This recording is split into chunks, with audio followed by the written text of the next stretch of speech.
Hi, I'm Femi OK. Welcome to the Stream Bonus Edition. Think of it like a VIP after party with a gift basket full of exclusive behind-the-scenes conversations with guests.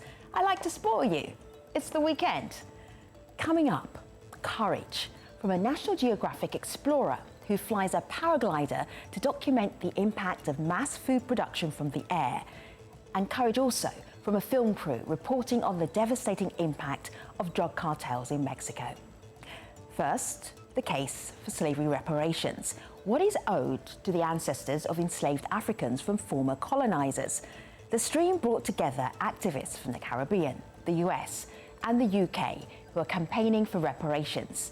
When we got to our post-show discussion, they wanted to make it very clear that the legacy of chattel slavery is a contemporary issue that has to be addressed. I think education has a lot to do with it, but also repression and oppression has a lot to do with it also. Just since the murders of George Floyd and Breonna Taylor and Ahmaud Arbery and all of the other incidences of police killings in this country, it has really mobilized people to see reparations as really a legitimate remedy for some of these 10 centuries of terror, which again did not just begin today. There's a direct connection to the enslavement era with respect to the police abuse that we see today. There's a direct connection with the educational system that is going on today and the lack of education during the slavery era, the health deficits, the black-white wealth gap in the issue, and the issues just go on and on. The areas are basically endless with respect to connecting the dots between what happened yesterday and what is going on and still happening today.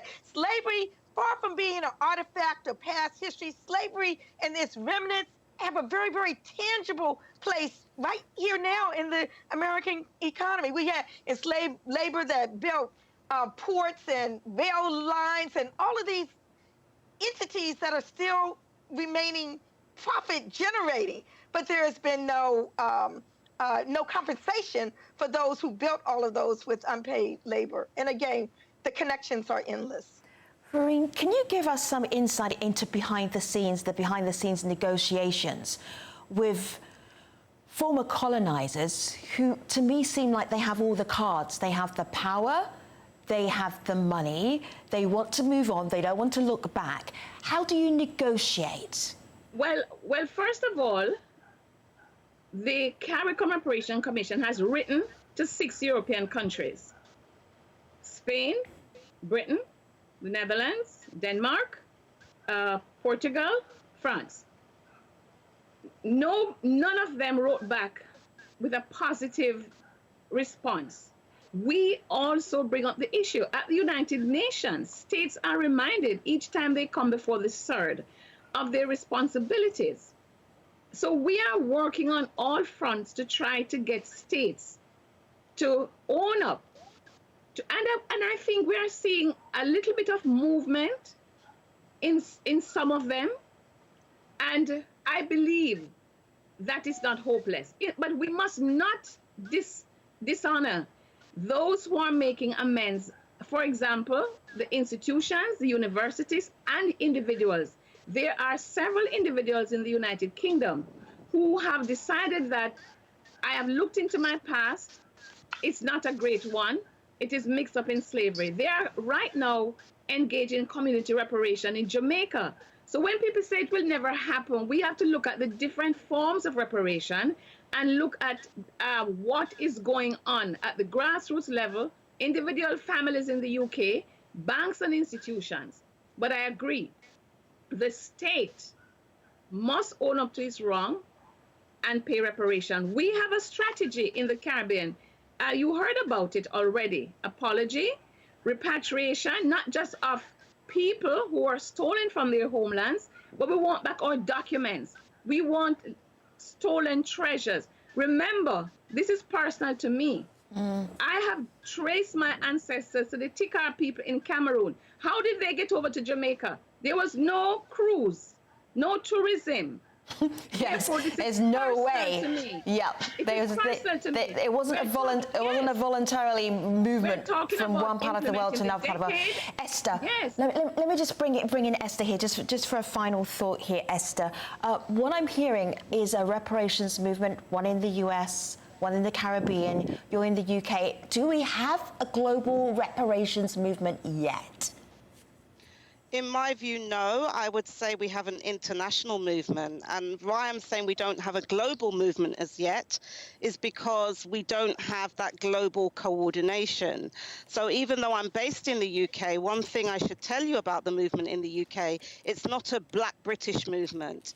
The reparations movement in the UK has always been a Pan-African movement because we are too small numerically to just say reparations is just about us. And because it's a Pan-African movement, it has the most potential, in my view, to actually inspire that global movement because we are not bounded by the shores of the British Isles. The British Empire was global, and we are connecting with people who were colonized, who are not African, people colonized from Asia, people colonized from the Abiyala, the Americas, all over the world, and we are finding common cause. And that is, I think, the beauty of the movement in Britain. And we are working with white allies who are giving the British government hell, and European governments and governments around the world, such as Extinction Rebellion, who engage in forms of non-violent direct action. And many of us have been re-inspired because this has been part of our story. Civil disobedience, and we know that unless we engage in civil disobedience, we are not going to get movement. So we are also calling for the All-Party Parliamentary Commission of Inquiry for Truth and Reparatory Justice, which also looks at the harms that have not just been done to us as people, but the harms that have been done to our environment, our very Mother Earth, that is actually, imperiling life for all of us on the planet because of this rapacious racial capitalism, because of this extractivism, because now many of those nations that experienced enslavement and colonization are the ones that are feeling the climate and ecological crisis, most at risk. The hurricanes we're seeing in the Caribbean and other parts of the globe that can literally, if temperatures rise, we know some of those islands will disappear. So this is what we're talking about. And that's, for me, what will make this movement global, when we're able to speak in a way that we can bring the majority of humanity with us. And in the UK, we are doing that. The powerful voices of Esther Stamford Kosai, Nkechi Taifa and Vereen Shepherd. Now, I know that you love news because you're watching right here on Al Jazeera, where some of the best correspondents come to work.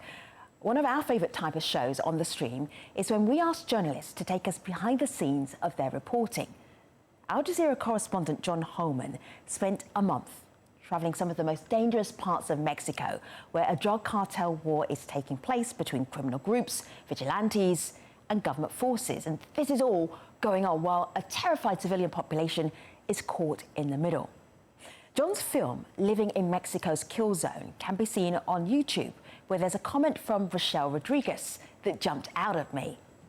These reporters are brave, and to top it off, the questions, while dude had a big gun.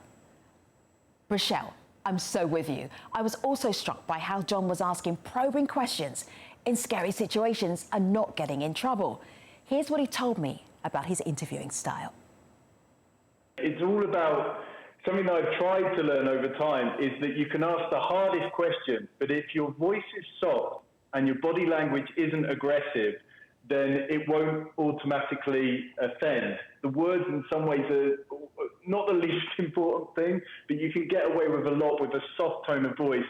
And especially when there's a lot of men with big guns around you in a deserted airstrip, that you speak pretty softly. And I hope that comes across in the film, that we're trying to ask the hard stuff, but without getting shot. I want to bring in the voice of Catherine Whitaker, who's working with populations in Michoacan and trying to work out how people are looking after themselves, taking care of themselves. Here she is. I'm really interested in your brief response off the back of it, John. Armed civilian groups have attracted a lot of international attention, but there are more sustainable ways in which civil society in Michoacan has responded to violence in the state. For example, local citizen security councils provide a way of rebuilding trust in the police. In Michoacán, over 90% of the population don't trust the police and institutions. So local citizen security councils provide a way for citizens to regularly meet and monitor the police in a formalized setting. And in this way, security is being enhanced by rebuilding trust in the police.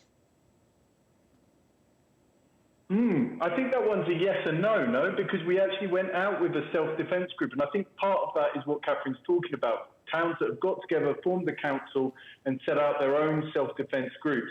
Now, a lot of those have become compromised, is what experts tell us. And we went with one of the biggest ones, and I directly asked him, so do you also deal drugs? And he was like, yeah, we're moving drugs, we're getting our guns from the United States, but we also protect the population. So the population in his town, Tepocatepec, a lot of them would agree. You know, they do their thing, but they also take care of us. And some of those groups as well, I have to add to it, completely, if you want to put a word in it, clean. You know, they're civilians who are in a self-defense group taking care of their town. But it's also been very well documented over time in Michoacán that a lot of those groups have been infected by the same sort of traits as the armed groups that they were fighting against. So I don't think that's a straightforward solution. There are also other towns, like, sorry, because you asked me to be brief, but very quickly, there are also other towns in that state that seem to have been able to make it work by leaving the whole political apparatus to one side. There's one quite famous one called Charan, which we didn't get to mention in the documentary, mainly indigenous town that I have visited, that they basically ordered the politicians out and decided to go it alone with their council. And Catherine might be talking about that as well. And that's one of the towns where it's seen relative peace. They have been attacked, but it's basically a model, but they've decided basically to go it without the government, without the state, to be almost autonomous. John, I'm going to wrap up with some pictures of behind the scenes of you reporting during your most recent film, and ask you, what are you planning to do next? I think you've finally seen Gustavo Huerta, the cameraman, who was basically a block of ice all the way through and didn't get fazed by anything. So that's Miguel Angel Vega, one of the 3 or 4 producers that worked on this, and an absolute rock star in the producing world, as were all the others. So I'm glad we're seeing a bit of the crew there. In terms of what I'm going to do next, after doing that documentary, I had to take a little bit of a rest and sort of calm the stress down. But I'm thinking that I have to go back, because that town, Aguililla, is still under threat. They're still in a terrible situation. Other things are happening. That low-level war between those different groups is carried on, and Jalisco New Generation Cartel continue their advance into the state. So I don't think we can just stop and say, well, thanks a lot, we've got our documentary, bye-bye. We're going to have to keep going back to those people and telling their story. So we'll see how that works out. John Holman asking the hard stuff without getting shot. Thanks, John. His latest film, The Full Report, Living in Mexico's Kill Zone, can be seen online now at ajstream.com. Finally, an Instagram Live conversation with the veteran photojournalist George Steimats. He's a National Geographic explorer. He works for the New York Times, and at 63 years old has no intention of retiring. We talked about his long-running Nat Geo assignment, Feed the Planet, and how he sees the world as a visual storyteller and an artist through his camera. A great picture is something that surprises you, that informs you, that to me that shows you the world or something in a way that you didn't know, you didn't understand it before. It communicates something interesting and exciting. You're working on a project right now called Feed the Planet. Would you tell us about that and how that assignment started and how long it's been going on for? Well, Feed the Planet started about 8 years ago when National Geographic asked me to photograph a story about the global food supply. There were some projections that by the year 2050, we're going to have to double the world's food supply. And agriculture already occupies about 40% of the land mass in the world. And so how are we going to double the world's food supply without basically wiping out all the natural areas we have left on the planet? And so, and I'm a specialist in aerial photography. I do other things, but that's what I'm best known for. And they thought that my aerial perspective could give it a fresh view of that issue and problem, and give you an idea of the scale of agriculture on the planet. Did your work on Feed the Planet, did it change your attitude towards food, agriculture, the environment? Definitely. I mean, that's why I did it. It was a one-off assignment. I worked for them for 30 some years, and I started working, and I said, wow, this is a much bigger story that can be told in a year. And most people think like a year working for National Geographic, you could do anything, but agriculture is just so huge. I realized that there was a larger story that needed to be told, and I saw there was a huge misunderstanding. I mean, in the United States now, only about 1.5% of the population is involved in agriculture, and so like my kids, they think the food comes from the supermarket, and it's like, no, it doesn't come from the supermarket. And so, and I think that food, it's not like I'm not a farmer, I'm not some kind of food geek. I just think that we need to understand where our food comes from so we can make more informed decisions, because food is the production of food it's a huge environmental issue. I mean, it's one of the biggest producers of greenhouse gases, and as I said, it uses up about 40% of the world's land mass. I mean, most of you fly across the United States, almost all you see is farmland, and there aren't a whole lot of buffalo left. And humanity has transformed the land, and it's for us, for what we're eating, and our choices have significant impact. Sometimes I just say ordinary people who aren't in the farming business, don't understand that farming in many parts of the world isn't farming anymore. It's more like an industrialized production. What Right. did you see that surprised you? What did you see that you feel that people should know about? Well, I mean, you know, when my first, what really got me fired up, my first piece of field work on this project went to Kansas Food after wheat harvest, and while I was there, I got thrown in jail my first week. I was working assignment for National Geographic, and I got thrown in jail for flying over a feedlot and taking aerial photos. And I had no ill intent. I wasn't like they thought I was like working for some animal rights organization. No, I thought it was interesting to see the patterns of the cows in the land and how they were doing what they were doing. But it became very clear to me when I was arrested and put in jail that there were parts of our food system that some producers don't want us to see.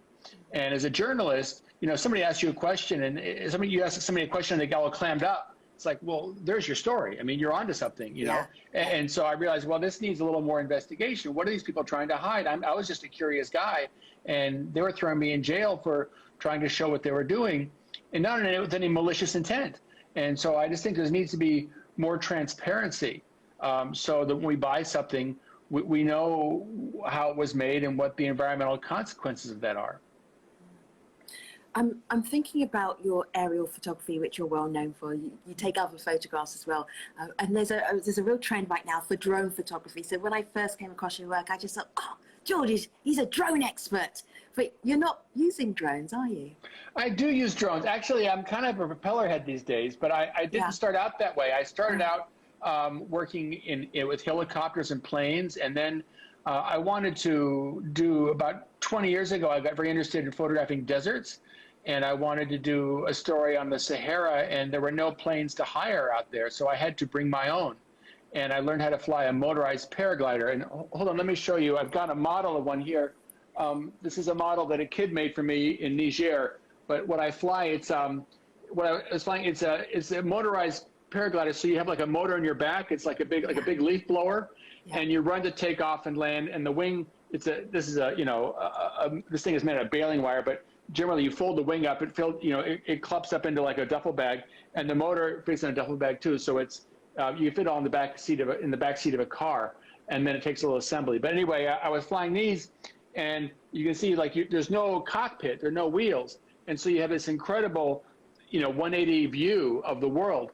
And so I started doing that, and that was actually what got the Geographic interested, had me photograph agriculture. Was they thought that I could see farming in a new way.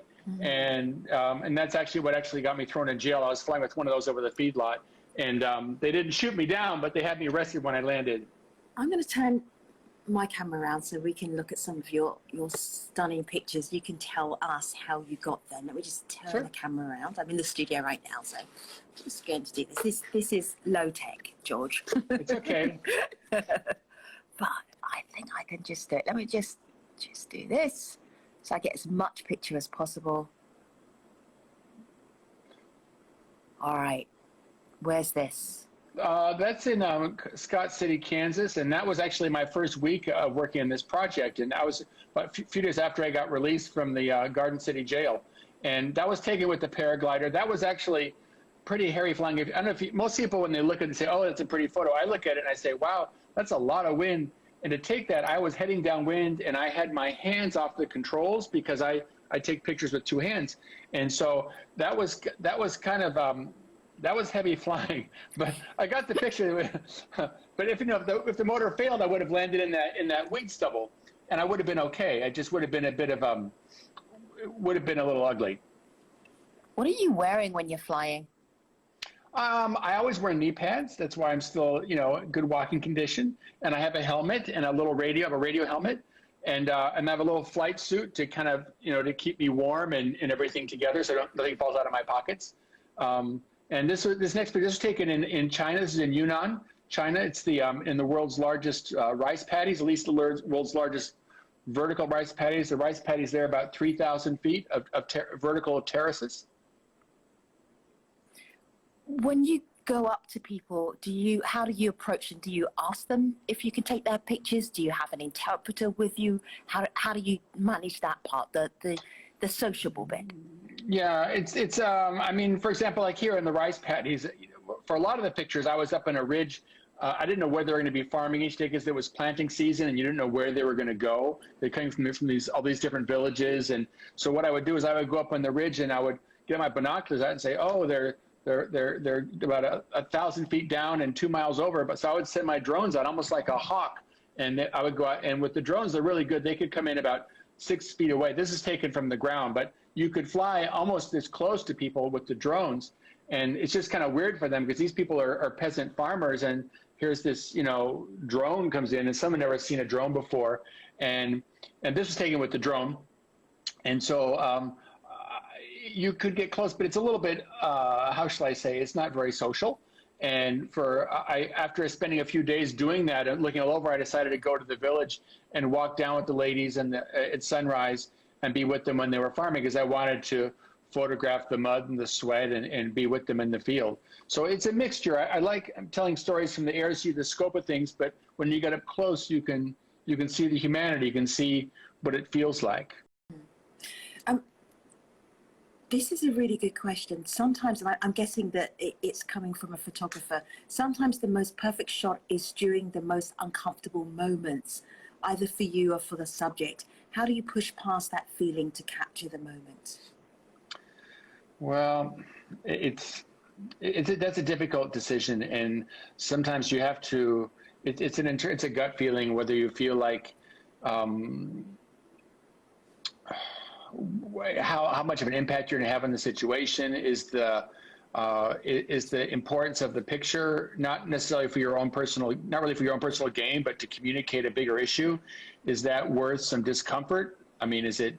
And sometimes, if it's let's say you're in a war zone, there's a funeral, you go and explain to the people why you're there, and often they'll want you to document what's going on because they'll understand how important it is, and they want the world to know. But there are other times where sometimes you gotta be kind of to be honest, you have to be kind of a jerk and get the picture, because otherwise people there now might like it, but it's more important for that story to be told. But again, it's not for your own personal gain to make, an extra dollar. It's to try to tell a very important story.